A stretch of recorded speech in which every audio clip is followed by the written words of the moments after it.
नहीं पढ़ रहे थे नॉर्मली, जो इकोनॉमिक कंडीशन को मेजर करने के लिए जैसे पॉवर्टी वगैरह में हमने पढ़ लिया था, जिसमें हमने चैलेंज ऑफ इंडियन इकोनॉमी था। अब आती है अनएम्प्लॉयमेंट टॉपिक। ये इंडियन चैलेंज इकोनॉमी है कि ये भी अनएम्प्लॉयमेंट भी इंडियन इकोनॉमी को चैलेंज करता है। सबसे पहले अनएम्प्लॉयमेंट होता क्या है?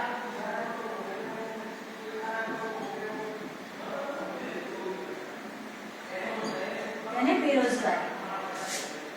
कभी कभी क्या होता है, कोई इंडिविजुअल पर्सन है, यानी कोई व्यक्ति है उसके पास में क्वालिफाइड है, डिजायर है, सारी उसके पास में एजुकेशन है, उसके बाद भी उसे कोई काम नहीं मिलता, यानी कि उसके लायक जो वो सुटेबल करता है, यानी जितनी उसकी क्वालिफिकेशन है उसके अकॉर्डिंग, तो वो क्या कहलाता है? अनएम्प्लॉयमेंट कहलाता है, यानी कि बेरोजगार कहलाता है ना। When जब individual qualified and desire work but not after the remain unable to the employment of such condition is now as unemployment। वो क्या कहलाता है? अनएम्प्लॉयमेंट। देखो, जब व्यक्ति को रोजगार मिलता है, ये मतलब नहीं है कि सिर्फ वो पैसे के लिए ही काम करता है, उसको उसमें क्या मिलता है? वर्किंग एक्सपीरियंस मिलता है। सुटेबल जॉब जब उसको मिलती है तो वो प्रॉफिटेबल होती है उसके लिए। दूसरा, वो उसको अलग अलग सेवरल जैसे कि उसके स्किल को इंक्रीज करता है, उसको एक्सपीरियंस देता है और राष्ट्र की प्रोडक्शन को भी वो बढ़ाता है। दूसरा, अगर हमारे यहाँ पे देखें, नॉर्मली अधिकतर पीपल्स कैसे हैं? एग्रीकल्चर डिपेंडेंट है, लेकिन अब कुछ पर्सन है जैसे एजुकेटेड पर्सन है, तो जो एजुकेशन के क्षेत्र में, हेल्थ के क्षेत्र में, हेल्थ केयर में, तीसरा बैंकिंग में, इंश्योरेंस, इन सब में वो वर्क करते हैं। और ये सिंगल एम्प्लॉयमेंट कहलाता है। ओनली गेट मनी, सिर्फ मनी के लिए भी होता है, गेट जॉब प्राप्त करते हैं, तो उसके तहत वो अलग अलग तरह का स्किल डेवलपमेंट करता है अपना, और उसे एक नॉलेज प्राप्त होती है, एक्सपीरियंस प्राप्त होता है, जिससे वो मेंटली डेवलप होता है। अगर उसे कोई उसके जैसे कि उसने हायर एजुकेशन किया, उसको वेल क्वालिफाइड है और उसको जॉब नहीं मिलता है, तो ये है मेंटली, उसको कई बार क्या काम फेस करना पड़ता है? मेंटली डिप्रेशन फेस करना पड़ता है। एंड अनएम्प्लॉयमेंट इंडिविजुअल अनस्किल्स, और व्यक्ति को क्या बना देता है? वो डिप्रेसिव व्यक्ति बनाता है, मेरे को इंडिविजुअल अनस्किल्ड बना देता है, यानी कि उसकी सोच को अनसोशियल या फिर उसे बहुत ही निचले स्तर पर लाकर वो खड़ा कर देता है। इधर condition of unemployment is the various problem. अगर वो उसको रोजगार नहीं मिलता, बेरोजगार है, तो बहुत सारी प्रॉब्लम्स उसके सामने आकर खड़ी हो जाती हैं। एंड द सोसाइटी के अंदर, राष्ट्र के अंदर इंडिविजुअली उसको उसे फेस करना होता है। And understand the employment is necessary first understanding.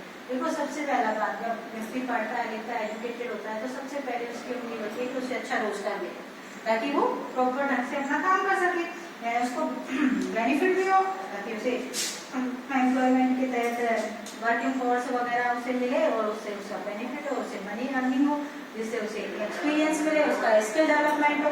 And other forcefully, अगर इंडिविजुअली सेट कहा जा सकता है, employment is the unemployment is unable to find job पर क्वालिफिकेशन, यानी कि हर व्यक्ति को उसकी क्वालिफिकेशन के अकॉर्डिंग जॉब मिलता है। विदिंग ऑफ द वर्क टैलेंट, जिससे उसकी वेजेस वगैरह भी तय होती है, यानी कि इसके पास क्या क्वालिफिकेशन है उसके अकॉर्डिंग उसको तय किया जाता है।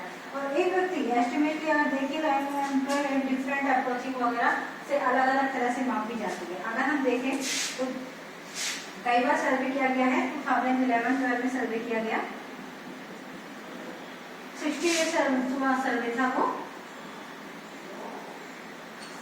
जिसमें पता लगा किसके अंदर? NSSO, यानी कि नेशनल सिंपल सर्वे ऑर्गेनाइजेशन के तहत किया गया था, जिसमें उसे is found the basic of usual status of the approach labor force remaining 395 by age, से remaining of 386,000 per 1000 रुपीज। यहाँ से डाउन नंबर कितनी हो चुकी थी? पर 1000, यानी 1000 में कितने व्यक्तियों को वैल्यू मिली हुई थी? 386% को, जो आगे चलकर 2.3% ही रह जाती है, 68 में सर्वे में प्राप्त होता है। अब देखो, एम्प्लॉयमेंट और अनएम्प्लॉयमेंट यानी बेरोजगारी कैसी कैसी होती है, किस तरह से होती है। सबसे पहले टाइप ऑफ अनएम्प्लॉयमेंट, सबसे पहले आती है सीजनल अनएम्प्लॉयमेंट। देखो, सीजनल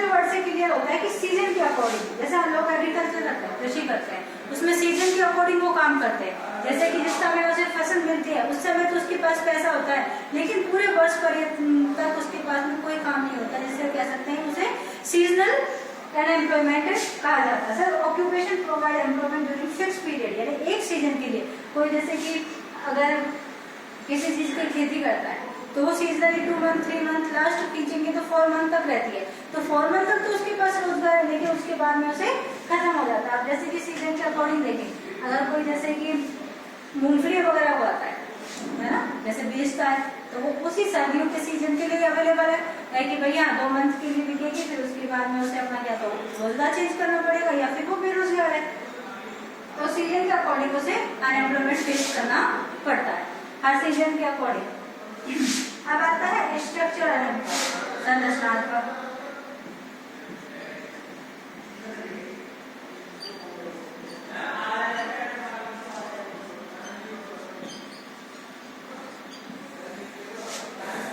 ठीक है, जैसे कि स्ट्रक्चर इकोनॉमी को चेंज करता है, यानी कि डिमांड और सप्लाई, यानी कि जैसे जैसे किसी भी सेक्टर में डिमांड बढ़ती है फिर उसी के अकॉर्डिंग ये बेरोजगारी बढ़ती है, यानी कि कोई अपनी इकोनॉमी की स्ट्रक्चर बनाता है, डिमांड के अनुसार उसे चेंज होती है, यानी कि कभी किसी चीज की डिमांड बढ़ती है तो उसी के अकॉर्डिंग उसका स्ट्रक्चर यानी कि एम्प्लॉयमेंट भी बढ़ता चला जाता है। अगर किसी की डिमांड अगर लॉसेस में आती है यानी डिक्रीमेंट होता है तो उसका एम्प्लॉयमेंट भी अनएम्प्लॉयमेंट में कन्वर्ट हो सकता है, यानी कि इसलिए वजह से इसे स्ट्रक्चरल चेंजेस के कारण ही इसे स्ट्रक्चरल अनएम्प्लॉयमेंट कहते हैं।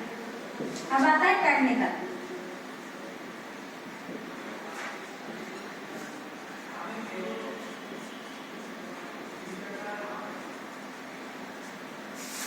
अगर टेक्निकली देखिए, type of employment are the emerge of the reform of techniques production, लगातार टेक्निक और मॉडर्न टेक्निक का यूज होने की वजह से लोगों को किसका सामना करना पड़ रहा है, टेक्निकल अनएम्प्लॉयमेंट का सामना करना पड़ रहा है।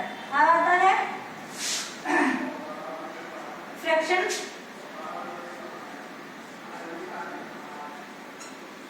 अनएम्प्लॉयमेंट।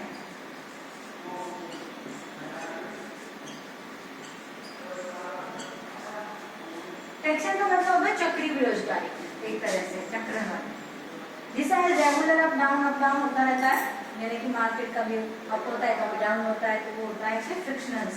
ये the type of employment between the 2 period के बीच में जैसे एम्प्लॉयमेंट होता है उसे हम फ्रिक्शनल एम्प्लॉयमेंट कहते हैं, यानी कि 2 वर्ष के बीच में 3 वर्ष के बीच में जितना काम करते हैं।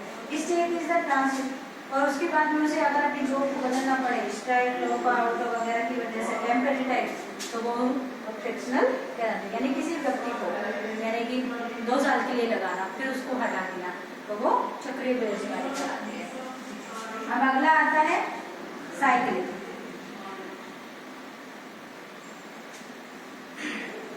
तो फ्रिक्शन होता है अस्थायी, फ्रिक्शन अस्थायी, और साइक्लिक होता है चक्रीय। ठीक है,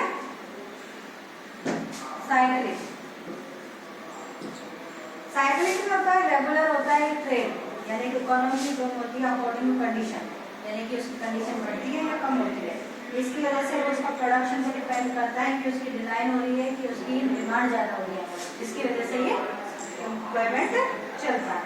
अगर कोई कंपनी है जैसे उसका ट्रेड है जैसे भी ज्यादा हो रहा है, यानी कोई चीज ज्यादा बिक रही है, जैसे कि कोई भी फेस लोशन है क्रीम है वगैरह वगैरह, तो जिसकी डिमांड ज्यादा होगी तो उसका एम्प्लॉयमेंट बढ़ेगा, अगर उसकी डिमांड नहीं है तो लास्ट में आके डिलाइन हो जाएगा, यानी कि उसका रोजगार खत्म हो सकता है। अब आता है हिडिंग, यानी छुपी हुई या फिर बिजनेस,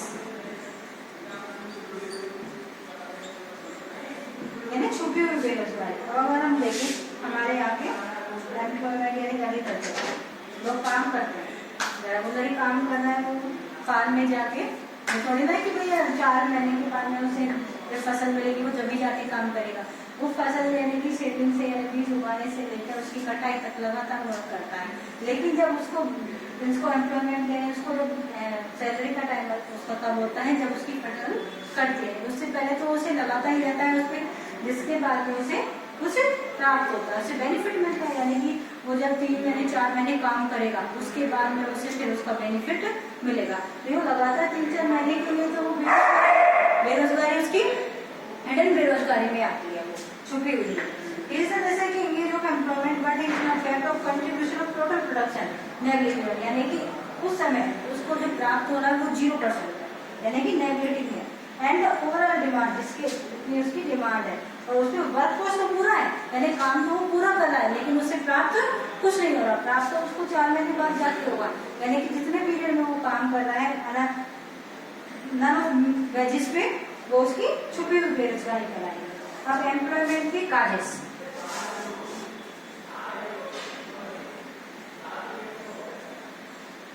क्यों हो रही है काजेज ऑफ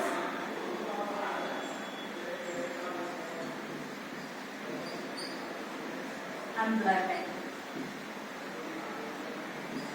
यानी बेरोजगारी के कारण सबसे पहला है लैक ऑफ एम्प्लॉयमेंट,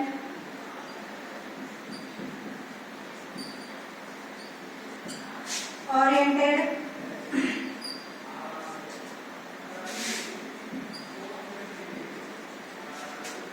एजुकेशन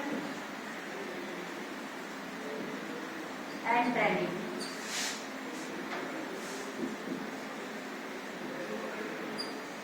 देखो जो हमारे यहाँ पे जो एजुकेशन दी जाती है ना वो किस बेसिस पे नहीं है, लेक ऑफ एम्प्लॉयमेंट, यानी कि उनको पहले जैसे कि शिक्षा के साथ साथ में ट्रेनिंग वगैरह भी नहीं दी जाती ताकि लोग अपने एम्प्लॉयमेंट को समझ सके, तो इसके लिए कमी है सबसे बड़ी हमारी शिक्षा की, यानी कि पढ़ाई के साथ साथ उन्हें अपने रोजगार तलाशने का भी ट्रेनिंग दी जाए। इंक्रीजिंग पॉपुलेशन की सबसे बड़ी प्रॉब्लम है।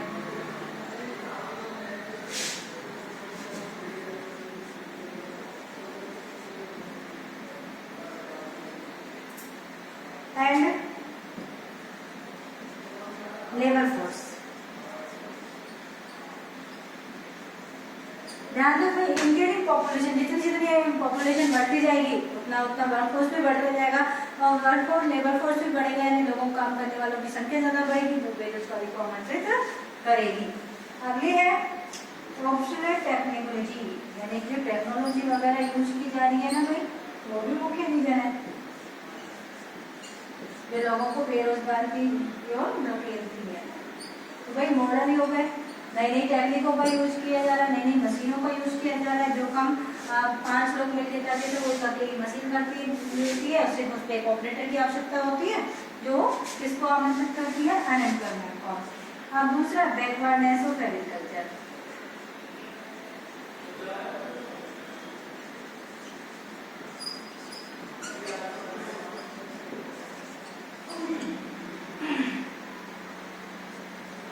देखो एक तो बैकवर्डनेस, लोग पिछड़े हुए हैं, एजुकेशन से जुड़े हुए नहीं है, शिक्षा से जुड़े नहीं है। दूसरी बात एग्रीकल्चर में भी वो पिछड़े हुए हैं, आजकल मॉडर्न टेक्नोलॉजी का यूज होता है हर जगह पर, लेकिन कुछ लोग हैं जो पढ़े हुए नहीं है या फिर पिछड़े हुए हैं, उनको ये मालूम ही नहीं होता है कि गवर्नमेंट द्वारा कौन सी पॉलिसी चलाई गई है, आजकल कौन सी नई नई मशीनें चली हुई है जिससे हम प्रोडक्शन को बढ़ा सके, कौन सा सीड कौन से टाइम पे उगाना चाहिए, कौन सा कीटनाशक कब आवश्यक है, ये सब चीजें वो अवॉइड कर देते हैं, यानी उनकी बैकवर्डनेस के कारण। अगली आती है इकोनॉमिक डेवलपमेंट,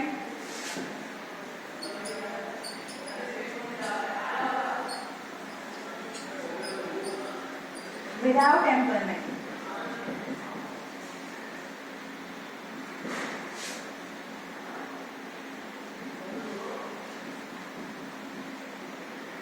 देखो भाई इकोनॉमिक डेवलपमेंट कब हो सकता है, जब एम्प्लॉयमेंट मिलेगा, इसके बगैर तो क्या है इकोनॉमिक डेवलपमेंट ही नहीं होगा। Development also is increase of employment, अगर हमारा डेवलपमेंट होता है तो वो किसको बढ़ाता है, बेरोजगारी, उसके डेवलपमेंट करेगा तो रोजगार के अवसर बढ़ाता है, जिससे क्या खत्म होता है, अनएम्प्लॉयमेंट बढ़ाता है। यानी कि लास्ट में 35 ईयर देखे रैपिडली हमारे यहाँ पे डेवलपमेंट हुआ, जिससे मोर एंड मोर है जैसे कि जनरेशन को सर्विसेज को अलग अलग सेक्टर में काम मिला शुरू हुआ है।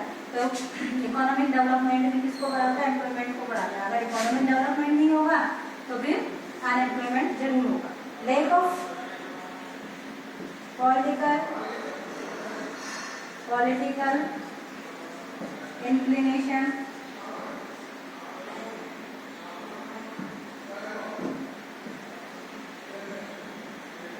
एंड ऑर्गेनाइजेशन प्लान, जितने भी जैसे कि ऑर्गेनाइजेशन के तहत और ये प्लान चल रहे हैं ना,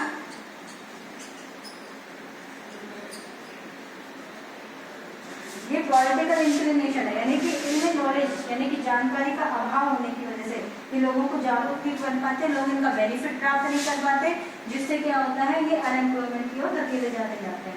यानी कि जो वेरियस प्रोग्राम्स गवर्नमेंट द्वारा स्कीम्स वगैरह चलाई जाती है वो उन तक पहुंच ही नहीं पाती है, जिससे वो ऐसे जो बहुत सारे ऐसे एनजीओ संगठन चलाते हैं उनको अवेयर ही नहीं कर पाते हैं, जागरूक ही नहीं कर पाते हैं, जिससे वो रोजगार से जुड़ सके। अब आता है इसको मेजरमेंट या एलिवेट कैसे करें, अनएम्प्लॉयमेंट को से कैसे बचाया जाए लोगों को।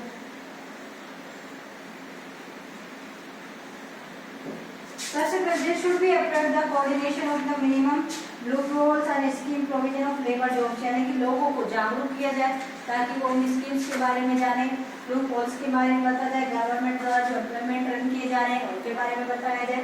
And education should be employment oriented, जो एजुकेशन दे रहे हैं जो उसमें लेट बताई गई थी उसे ओरिएंटेड यानी एम्प्लॉयमेंट ओरिएंटेड या फिर सेल्फ एम्प्लॉयमेंट ओरिएंटेड उन्हें बनाया जाए ताकि लोग आत्मनिर्भर हो सके, अपना रिक्वायरमेंट की जाए गवर्नमेंट के द्वारा, जिससे उनको ट्रेनिंग वगैरह दी जाए, जिससे वो डेवलपमेंट स्किल डेवलपमेंट वाले प्रोग्राम चलाए जाए ताकि लोग एम्प्लॉयमेंट से जुड़ सके। Allow the development for employ से एग्रीकल्चर वर्कफोर्स को कम करना चाहिए, जिससे लोग और ज़्यादा सर्विस सेक्टर से जुड़ सके, जिससे नेसेसरी स्किल एम्प्लॉयमेंट दिया जाना चाहिए। जब every year lakh and year womens जो हैं यंग वुमेन्स उनको अलग अलग स्किल डेवलपमेंट के हिसाब से काम मिल सके ताकि उनका लेबर फोर्स कम हो सके और इंडिया में ये चैलेंज न करें और लोगों को वेल अपॉर्चुनिटी मिले काम करने की, उनकी एजुकेशन उनके डेवलपमेंट के और स्किल डेवलपमेंट के हिसाब से। ये चैप्टर है इंग्लिश का, इसके क्वेश्चन आंसर्स हम अगली बार करेंगे।